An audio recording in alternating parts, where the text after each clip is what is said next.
مایوسی کی حالت ہوتی ہے، جسے منی ڈیتھ بھی کہہ سکتے ہیں۔ آپ کے فرمان کے مطابق اگر کسی سے وابستگی ہو تو موت کا ڈر ختم ہو جاتا ہے، لیکن میرا خیال ہے کہ طبعی موت کا ڈر تو ختم ہو جاتا ہے، لیکن اگر کسی ٹارگٹ کو حاصل نہ کر سکے تو بڑی مایوسی ہوتی ہے اور منی ڈیتھ کی حالت ہو جاتی ہے۔ اس کا کیا سبب ہے؟ موت کے باب میں ٹارگٹ کوئی نہیں ہوتا، موت کے باب میں صرف زندگی ہوتی ہے اور وہ موت کے ڈر سے آزاد ہوتی ہے۔ زندگی میں جتنا حاصل کرو گے وہ موت کا ڈر بنے گا۔ موت کا ڈر وابستگی کے مطابق ہے۔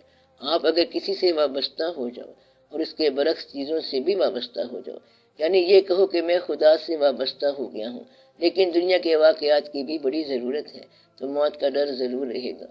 جس کے پاس جتنی بڑی سلطنت ہوگی اس کو موت سے اتنا بڑا ڈر ہوگا۔ جتنا سرمایہ بڑھتا جاتا ہے اتنا ہی موت کا ڈر بڑھتا جاتا ہے۔ جتنا حاصل بڑھتا جاتا ہے اتنا ہی چھن جانے کا اندیشہ بڑھتا جاتا ہے۔ تو موت کا ڈر نکالنے کے لیے میں نے آپ کو بتایا تھا کہ ایک آرزو چاہیے۔ منی ڈیتھ کوئی نہیں ہوتی کہ ہر روز کوئی شخص مرتا جائے اور ہر روز جیتا جائے۔ آپ روزانہ رات کو سو جاتے ہو اور صبح کو جاگ جاتے ہو۔ اللہ تعالیٰ فرماتا ہے، کیا تمہیں صبح کا جاگنا نظر نہیں آیا کہ رات کو تم تھے ہی نہیں اور آج صبح پھر میرے فضل سے تم بیدار ہو گئے ہو؟ کیا تمہیں شکر کرنا نہ آیا؟ راستہ بڑا ناخوشگوار تھا لیکن گھر پہنچ گئے ہو اور اب گھر آ کے گلہ کر رہے ہو۔ شکر ادا کرو۔ اب راستے کی خرابی کا گلہ کیا کرنا؟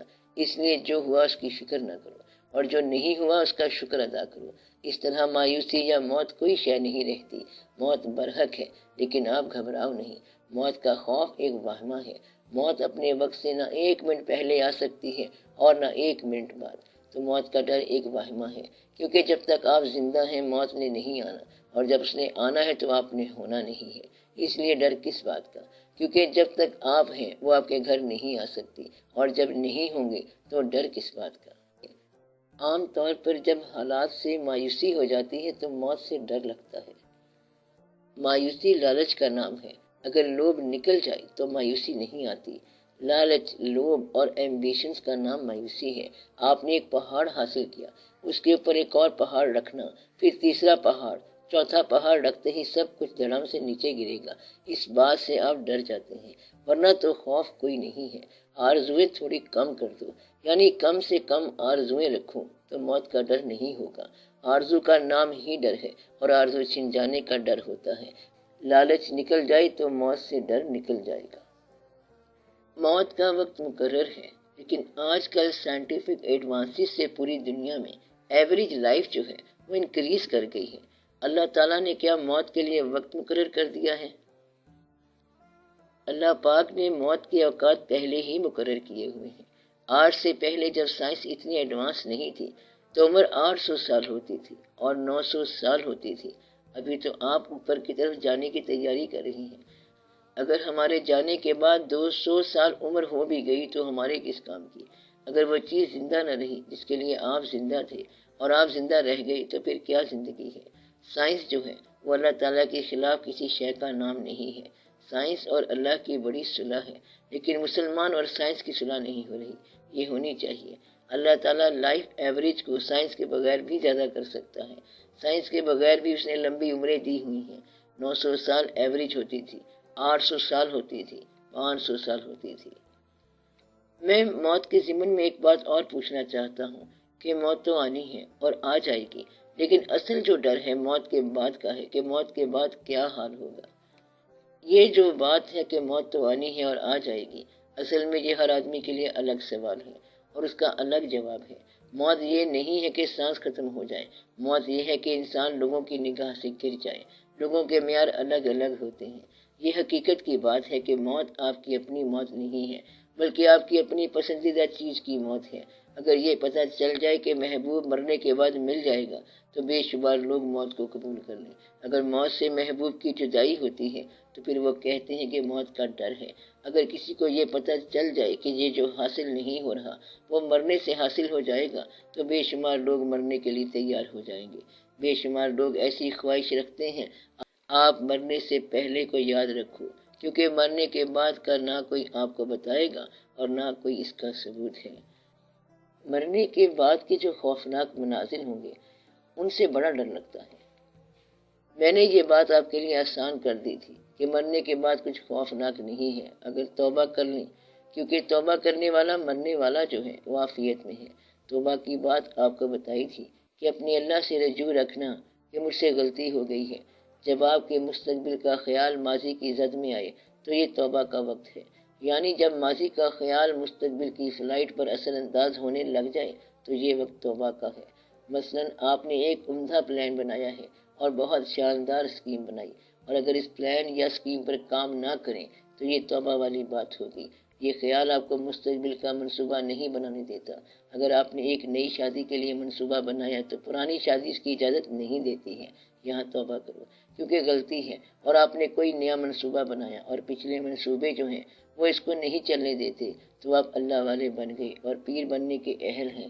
توبہ اس لیے ہے کہ زندگی میں آپ نے کئی غلط بیج بوئے ہیں، اور توبہ سے انسان معصوم بن جاتا ہے۔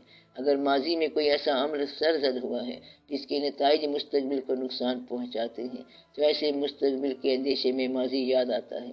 یہ توبہ کا وقت ہے۔ توبہ کر کے مرنے والے کے لیے کبھی بھی مرنے کے بعد کا منظر خوفناک نہیں ہوگا۔ جس طرح آپ کا آخری سانس ہوگا ویسے ہی آپ کی پوزیشن ہوگی۔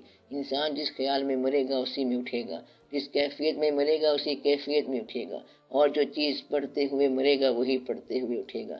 لہذا زندگی کو ایک کیفیت دے دو تاکہ آپ اس کیفیت میں اٹھو، ورنہ تو ڈرتے ڈرتے مرو گے اور مرتے مرتے ڈرتے جاؤ گے۔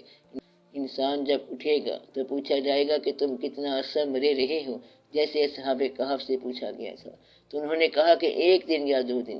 ان کو کیا پتا کہ کتنی مدتیں گزر گئیں اور کتنی صدیاں گزر گئیں۔ اس لیے آپ ایک خیال میں رہو۔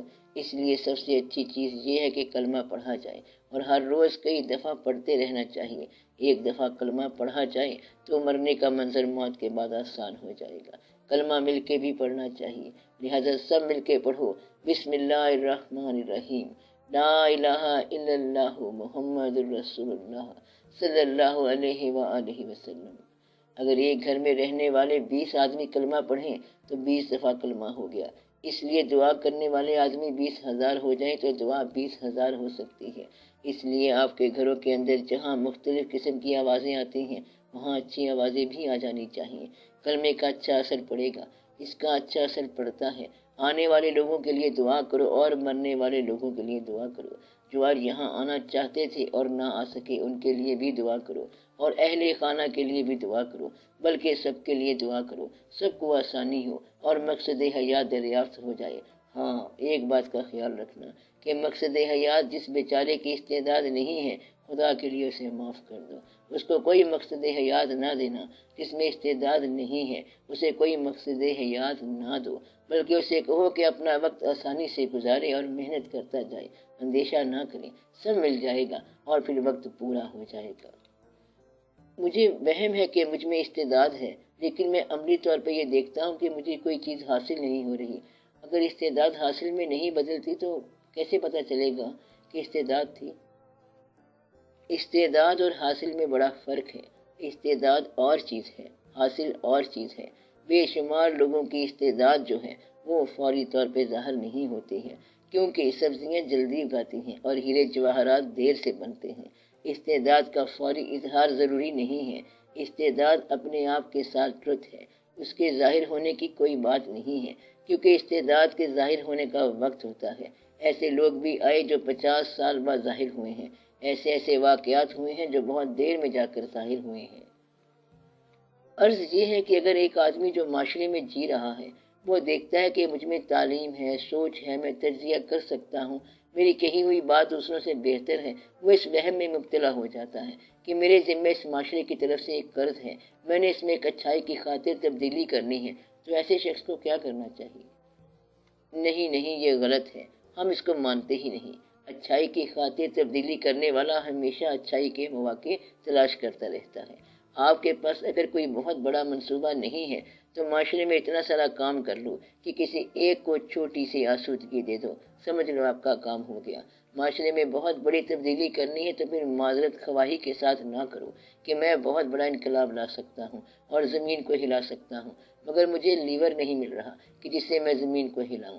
اگر بڑا کام نہیں کر سکتے تو چھوٹا سا اچھا عمل کر لو۔ پہلے اپنے اندر تبدیلی پیدا کرو، اپنے اندر آسودگی پیدا کرو، اپنے حالات بدلو اور پھر سماج کے حالات بدلو۔ پہاڑ پر جانا ہے تو پہاڑ پر پہنچنے سے پہلے سانس تو نہ ٹوٹے، پہلے کھانا کھا کے جائے۔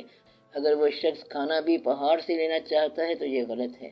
سماج میں اصلاح کرنے والا یہ سوچ رہا ہوتا ہے کہ اس سے میرے مسائل بھی حل ہو جائیں گے۔ لوگوں کی اصلاح سے پہلے اپنی اصلاح کرو۔ مجھے میرا اصل نہیں مل رہا کہ میرا اصل ہے کیا؟